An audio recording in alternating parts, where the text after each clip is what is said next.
Do you know this special wide-brimmed hat belongs to Coco? If you didn't skip the opening theme, you would notice a small detail at the start of the anime. In the scene, Coco turns around with a confused look. At that moment, a pair of hands reaches out from each side of her, offering a hat. On the left is a pointed hat apprentice hat, and on the right is a uniquely designed wide-brimmed hat. This shot seems to suggest that Coco will choose between two different paths in the future. But if you look closely at this hat, you'll realize its shape doesn't belong to any of the brimmed caps. Also, the details on the hat are important. It has many small decorations. If they look familiar to you, take a look at the apprentice hats worn by Coco, Agate, and the others, and you'll understand. These decorations come straight from the apprentice hats. Now here comes the interesting part. If this hat belongs to Coco, then a unique hat shaped like a brimmed cap, combined with the exclusive decorations of a pointed hat apprentice. Two opposing elements all on Coco's hat. This might be the author's hint about Coco's future. Coco refuses the fate of choosing one side or the other. She will eventually break away from the association's rules and wear her own wide-brimmed hat. She will stand neither with the association nor follow the existing brimmed caps. Instead, she will create her own complete path of magic that harms no one, becoming the core that connects the two factions.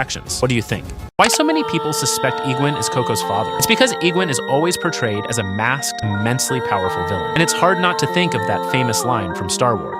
I am your father. That's impossible! Actually, the fans' speculation isn't completely unfounded. First, Egwin's obsession with Coco is highly unusual. He doesn't treat her coldly like a pawn. Instead, he secretly watches over her the entire time. Even when Coco repeatedly rejects forbidden magic, he never forces her. He acts more like someone watching his daughter grow up slowly. With such a careful attitude, it's hard not to associate it with paternal love. Second, Egwin wears a mask to deliberately hide his identity. One could interpret this as not wanting his daughter to know his real identity, for fear of endangering her. As for why he would put Coco in danger, some people guess that Coco's father was hunted by the association years ago for researching forbidden magic, forcing him to leave home. Now he has returned as Egwin, intentionally guiding his daughter toward forbidden magic to make her stronger, break the rules of the magical world, and even protect her from being harmed by the association. These theories sound quite reasonable, but the official story has clearly stated that Coco's father is dead. At least so far, no plot has confirmed this idea. In both the anime and manga so far, there are no hints or foreshadowing suggesting this connection. Therefore, Egwin is not Coco's father. What do you think?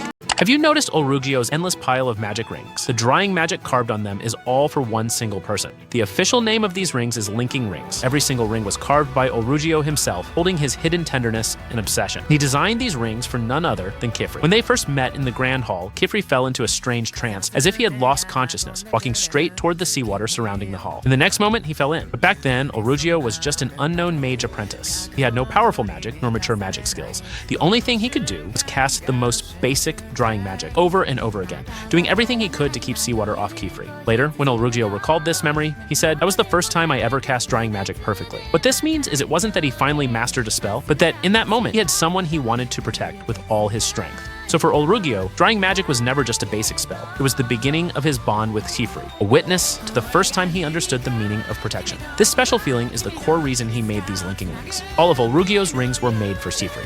What do you have to say about that?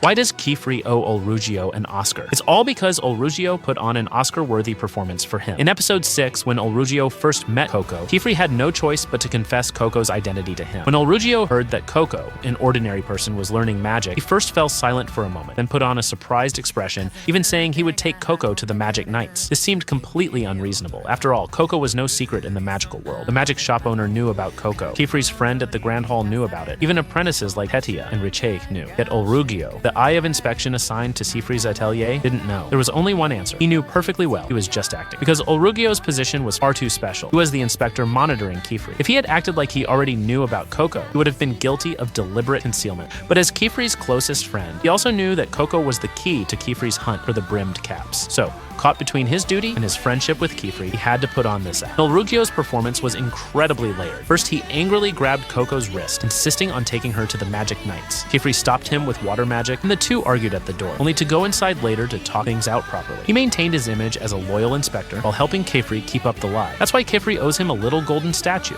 Why is Coco's magic circle always different from everyone else's? The answer is actually hidden in her cloak. During her first test, Coco borrowed Agate's flight boots, but she fell into a lake and the magic circles on the boots were washed away. Any other apprentice would have cried and waited for rescue by then. But Coco didn't. She cut up her own cloak, drew a flight magic circle on the cloth, found a few wooden sticks for the frame, and managed to build a flying carpet all by herself. What's worth noticing is the magic circle she drew on the cloak. This flight magic was completely different from the one on Agate's boots. Even if you compare it with Kifri's boots, you'll find that Coco's way of drawing the circle was also entirely different from her teacher's. This is because she wasn't bound by the idea of what magic is supposed to look like at all. Coco had just arrived at Kifri's atelier and was pushed into the test by Agat before she even formally studied magic. At that time, Coco only knew that magic circles were made from runes, arrows, circles, and other elements. She couldn't draw the standard flight magic like Kifri's. She was the daughter of a tailor. The skills she learned in her mother's shop, drawing straight lines, calculating proportions, piecing fabric together, Coco turned all of them into part of her magic. Her creative ability is far beyond what Agat and the others can achieve. This is also the theme the author wants to convey. The essence of magic is not bloodline, but imagination. Coco's magic circle is one of a kind precisely because she understands magic in her own completely unique way.